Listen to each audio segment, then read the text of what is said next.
आज ही डाउनलोड करें Skymet mobile app, पूछे मौसम का हाल अपनी पसंदीदा भाषा में और रहे बाकियों से एक कदम आगे। नमस्ते दोस्तों, स्काईमेट वेदर में आप सभी का स्वागत है। मेरा नाम महेश पलावत है। आप सभी को छठ पर्व की बहुत बहुत शुभकामनाएं। और अब हम देखते हैं कि दो जो वेदर सिस्टम बने हुए हैं उनका क्या असर होने वाला है। एक तो यहाँ पर डिप्रेशन बना हुआ है जो आपका ये बंगाल की खाड़ी में इस जगह पर बना हुआ है, ये डिप्रेशन है। और एक डिप्रेशन यहाँ पर बना हुआ है, तो ये डिप्रेशन जो है अरब सागर वाला तट से दूर जाएगा, लेकिन बंगाल की खाड़ी वाला डिप्रेशन जो है वो यहाँ पर आगे आएगा और हो सकता है कि वो इस तरह से इस जगह पर पहुंच जाए।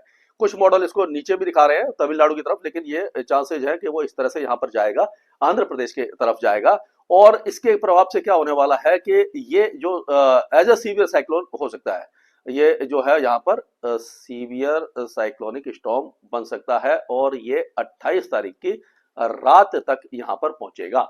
और उस समय हवाओं की रफ्तार हो सकती है कि 100 से 110 किलोमीटर प्रति घंटा की रफ्तार हो सकती है। तो यानी नुकसान का काफी ज्यादा अंदेशा है। और अगर ये रात के समय दस्तक देता है, दिन के समय अगर दस्तक देता, तो ये फायदा होता है कि उस समय रिलीफ और रेस्क्यू ऑपरेशन आराम से हो जाते हैं। आपको मालूम है जब तेज हवाएं चलती हैं तो जो लाइट वगैरह चली जाती है, पोल उखड़ जाते हैं, पेड़ उखड़ जाते हैं, उससे नुकसान होता है। और जब अंधेरा हो जाता है तो रिलीफ और रेस्क्यू ऑपरेशन काफी ज्यादा मुश्किल हो जाते हैं, लोगों को दिखाई नहीं देता।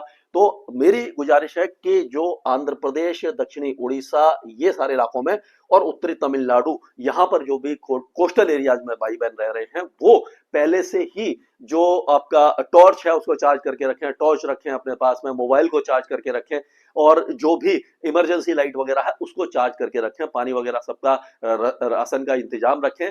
अगर क्योंकि वैसे तो रिलीफ रेस्क्यू ऑपरेशन भी रहेगा और साथ साथ जो एनडीआरएफ और एसडीआरएफ यानी नेशनल डिजास्टर जो टीम है और स्टेट डिजास्टर टीम है वो तत्पर है, रिलीफ कैंप बन जाएंगे, सब कुछ होगा। यानी कि नुकसान की आशंका काफी ज्यादा कम है, क्योंकि हवाओं की रफ्तार 100 से 110 किलोमीटर होगी, लेकिन फिर भी आपको अपना ध्यान रखना पड़ेगा।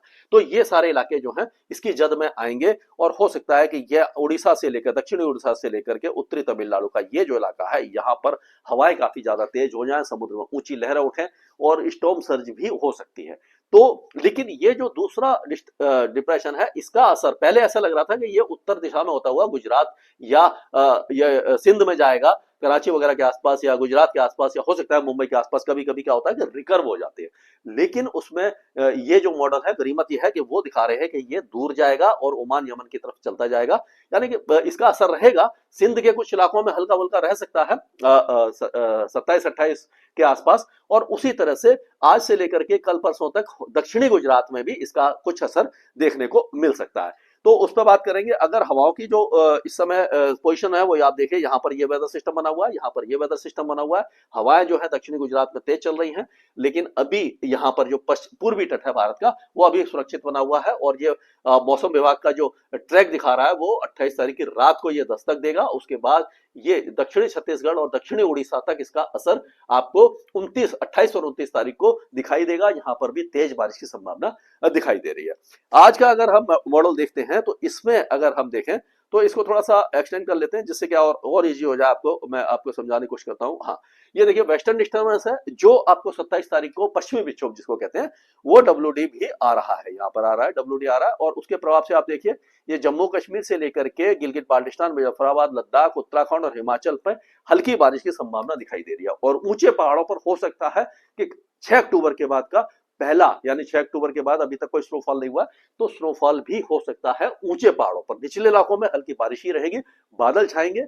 बहुत ज्यादा स्ट्रॉन्ग वेस्टर्न डिस्टर्बेंस नहीं है, लेकिन हमारी उम्मीद है कि ये नवंबर आते आते वेस्टर्न डिस्टर्बेंस की इंटेंसिटी बढ़ जाएगी। उस समय हो सकता है कि यहाँ पर वेस्टर्न डिस्टर्बेंस जो है उसका असर देखने को मिले। और जैसे मैंने बताया था, पिछले वीडियो में बताया था कि 28 और 29 तारीख को हो सकता है या 27-28 तारीख के आसपास ये जो बादल है नीचे आ जाए और ये पंजाब, हरियाणा, पश्चिमी उत्तर प्रदेश और दिल्ली तक भी बादल अगर आते हैं तो कृत्रिम वर्षा की कोशिश की जा सकती है, जो हमारी सरकार करने की कोशिश कर रही है। अगर होता है तो बहुत अच्छी बात है, बादल के ऊपर डिपेंड करता है। अगर बादल ज्यादा बड़े और मॉइस्चर वाले होते हैं तो कृत्रिम वर्षा हो जाएगी, नहीं तो वर्षा नहीं हो पाएगी और सारा जो प्रयास है वो विफल हो जाएगा। ये मैं नेगेटिव बात नहीं कर रहा, लेकिन क्योंकि उसके लिए बादल में मॉइस्चर बहुत ज्यादा जरूरी है, तब उसमें आर्टिफिशियल रेन कराई जा सकती है। अगर हो जाएगी तो दिल्ली के लिए काफी ज्यादा फायदा है, उससे पॉल्यूशन काफी हद तक कम हो जाएगा। और आगे चलते हैं। तो इसमें हम देखेंगे कि जो वेस्टर्न डिस्टर्बेंस की तो बात हो गई, और ये पंजाब, हरियाणा, दिल्ली, मतलब इसमें अभी तो फिलहाल सूखा मौसम है। आज कल हो सकता है कि हल्के फुल्के बादल आ जाए, एक दो स्थानों पर बारिश भी हो जाए, लेकिन हल्की बारिश की संभावना दिखाई दे रही है। अभी जो दिल्ली एनसीआर है और पंजाब, हरियाणा, यहाँ पर 31-32 डिग्री के आसपास दिन के तापमान रहेंगे और 17-18 डिग्री के आसपास मिनिमम टेम्परेचर रहेंगे। और हो सकता है चंडीगढ़, पंचकुला जो उत्तरी इलाके हैं, यहाँ पर 15 डिग्री तक भी 28 तारीख तक हो सकता है कि टेम्परेचर आ जाए, देखिए मिनिमम टेम्परेचर थोड़ा गिर सकता है। और ये एंटी साइक्लोन आप देख रहे हैं राजस्थान के ऊपर बना हुआ है, तो ये सूखी हवाएं चल रही हैं, तो राजस्थान में बारिश की संभावना बिल्कुल भी नहीं है। तो राजस्थान में गर्मी काफी ज्यादा रहेगी दिन के समय, और सुबह और रात के जो मौसम है काफी ज्यादा सुहावना, यानी कि अच्छा रहेगा। लेकिन क्योंकि गर्मी और के बाद एकदम थोड़ा सा ठंडा हो जाता है, तो थोड़ा सा आपको सावधानी बरतने की जरूरत है। उत्तर प्रदेश, बिहार, झारखंड, पश्चिम बंगाल के ज्यादातर इलाके सूखे ही रहेंगे, लेकिन बादल वगैरह आप देख सकते हैं, ये जो पीला रंग है इसका मतलब है मॉइस्चर थोड़ा बहुत आ सकता है इन इलाकों में। तो इसके कारण अगर हम देखेंगे तो ये अगर पूर्व की तरफ चलते हैं तो आप देखिए पश्चिम बंगाल की बात करते हैं, ज्यादा एक्सटेंड हो गया, इसमें देखते हैं पश्चिम बंगाल में जो गंगे पश्चिम बंगाल है, यहाँ पर हल्की बारिश हो सकती है। झारखंड के कुछ इलाकों में भी बारिश की संभावना दिखाई दे रही है, और उड़ीसा के कई इलाके, दक्षिणी छत्तीसगढ़, यहाँ पर भी बारिश की संभावना दिखाई दे रही है आपको। और ये छत्तीसगढ़ की अगर बात करते हैं तो दुर्ग, राजनांदगांव, रायगढ़, रायपुर और से लेकर के हो सकता है कि ये राजसमंद और बस्तर, नारायणपुर, ये जो इलाके हैं यहाँ पर बारिश हो जाए।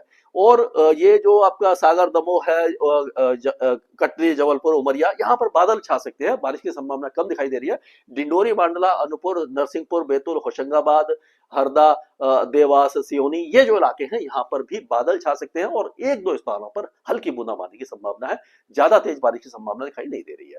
तो मध्य प्रदेश के जो उत्तरी इलाके हैं, ग्वालियर संभाग है और बाकी इलाके सूखे रहेंगे।